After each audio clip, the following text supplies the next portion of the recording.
तुषार देखिए, एक बार फिर केदारनाथ यात्रा को चालू कर दिया गया है। ये शुरू कर दी गई है क्योंकि लगातार हो रही बारिश की वजह से इसे स्थगित किया गया था, लेकिन अब एक बार फिर शुरू हो चुकी है। कितनी संख्या में भक्त जो है केदारनाथ के लिए निकल रहे हैं? देखिए, बिल्कुल अगर बात की जाए चारों धामों की जो शुरुआत है, जो कपाट है वो अप्रैल माह में खुले थे और उसके बाद ये देखा गया है जो यात्री हैं वो भारी संख्या में उत्तराखंड पहुंच रहे हैं और चारों धामों के दर्शन कर रहे हैं। लेकिन जिस तरह से जुलाई और जून के महीने में जब मानसून शुरू हुआ, जब हिट किया, तो उसके बाद ये देखा गया कि जो लोगों में आने की जो गिरावट है वो साफ तौर पर देखने को मिली। और उसके बाद 31 जुलाई को अतिवृष्टि हुई केदारनाथ घाटी में और टिहरी जिले में। उसके बाद केदारनाथ घाटी की बात की जाए तो वहाँ पर पूरी तरह से जो पैदल रास्ता था वो बाधित हो चुका था। कुछ लोगों की मौत की हिदायत भी आई थी। एक बड़ा रेस्क्यू ऑपरेशन चलाया गया था जिसमें 11,000 से अधिक लोगों को MI-17 और चिनूक हेलीकॉप्टर की मदद से और साथ साथ SDRF, NDRF और साथ साथ जो सेना की मदद से उन्हें रेस्क्यू किया गया था। तो कहीं ना कहीं एक बड़ा ऑपरेशन वो उसमें किया गया था। पैदल मार्ग कई जगहों से क्षतिग्रस्त हो गया था। बताया जा रहा था कि 29 जगहों से जो ये 20 किलोमीटर का ट्रैक है उसमें बीच बीच में पैचेस हो गए थे, जिसके कारण उसके बाद ये कहा जा सकता है कि जो जिला प्रशासन है, जो लगातार मुख्यमंत्री पुष्कर सिंह धामी इसकी मॉनिटरिंग कर रहे थे, SDRF, NDRF की टीम है, सेना की टीम है, वो वहाँ पर जो PW की टीम है वो वहाँ पर जो पैदल मार्ग है उसे रिस्टोरेशन की वहाँ पर कार्य चल रहा था। और लगातार आप कह सकते हैं कि 31 जुलाई को ये अतिवृष्टि आई थी और अब जो अगस्त है उसके बाद ये पैदल मार्ग खुला है। तो कहीं ना कहीं चिंता का विषय था और ऐसे में सरकार की प्राथमिकता भी थी कि जल्द से जल्द ये रास्ते खोले जाए ताकि जो पैदल मार्ग है वो सुगम हो सके। शुक्रवार की बात करूँ तो 1500 लोगों को जो घोड़ा खच्चर के माध्यम से और साथ साथ पैदल मार्ग से केदारनाथ के दर्शन कर पाए। तो ऐसे में कहा जा सकता है जो रफ्तार धीमी हो गई थी मानसून सीजन में वो एक बार पकड़नी शुरू हो गई है। पैदल मार्ग को एक बार फिर खोला गया है। तो कोशिश यही रहेगी कि जो यात्रा है और उसे सुचारू किया जा सके और सुरक्षित किया जा सके।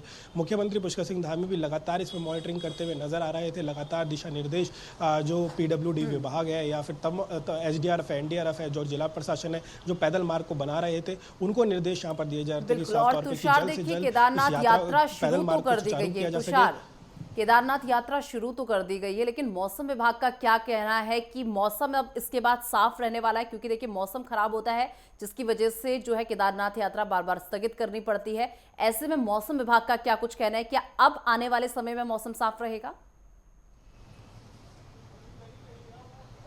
देखिए, अगर बात की जाए तो ये अंतिम रूप मानसून का चल रहा है। तो ऐसे में कहा जा सकता है कि कुछ अतिवृष्टि यहाँ पर देखने को मिल सकती है कुछ क्षेत्रों में। फिलहाल देहरादून और समस्त जिले भर में अगर बात की जाए 13 जिलों में तो अभी फ़िलहाल मौसम सामान्य नज़र आ रहा है। धूप यहाँ पर चटक देखने को मिल रही है।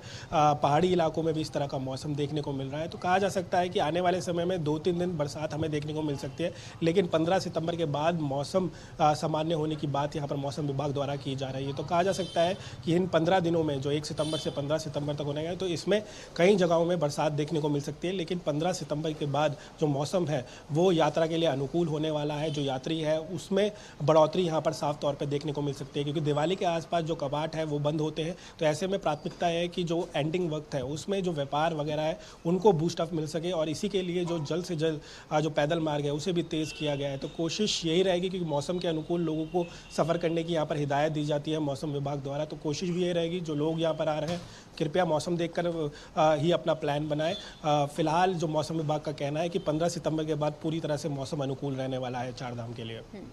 तुषार, वहीं अगर अब तीर्थयात्रियों की बात कर ली जाए तो देखिए एक बार फिर केदारनाथ यात्रा शुरू की गई है, तो कितना उत्साह देखने को मिला है? क्या उनके उत्साह में कोई कमी नजर आ रही है या उत्साह वही जो पहले देखने को मिला था उसी तरीके से बरकरार है इस वक्त पे?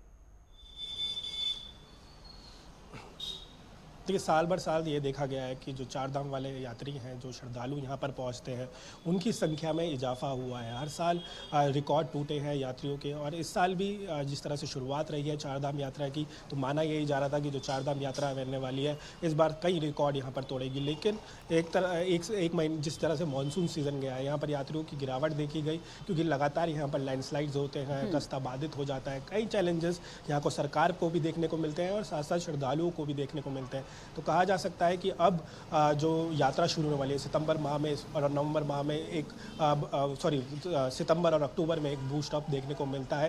तो कोशिश सरकार की यही रहेगी कि जो यात्रा है अब सुचारू की जाए और साथ साथ जो यात्री यहाँ पर आ रहे हैं उनके लिए खासतौर पर यहाँ पर सुरक्षित की जा सके। जो पैदल मार्ग बनाया गया है दोबारा रिस्टोर किया जा रहा है। कोशिश ये रहेगी कि उसे और भी दुरुस्त किया जा सके ताकि आने वाले समय में अगर कोई ऐसी अतिवृष्टि होती है तो ऐसे में जो सड़कें हैं, जो पैदल मार्ग है, वो इस तरह से क्षतिग्रस्त ना हो सके। चलिए, फिलहाल बहुत शुक्रिया तुषार आपका हमारे साथ जुड़ने के लिए और ये तमाम जानकारी हमारे दर्शकों तक पहुंचाने के लिए।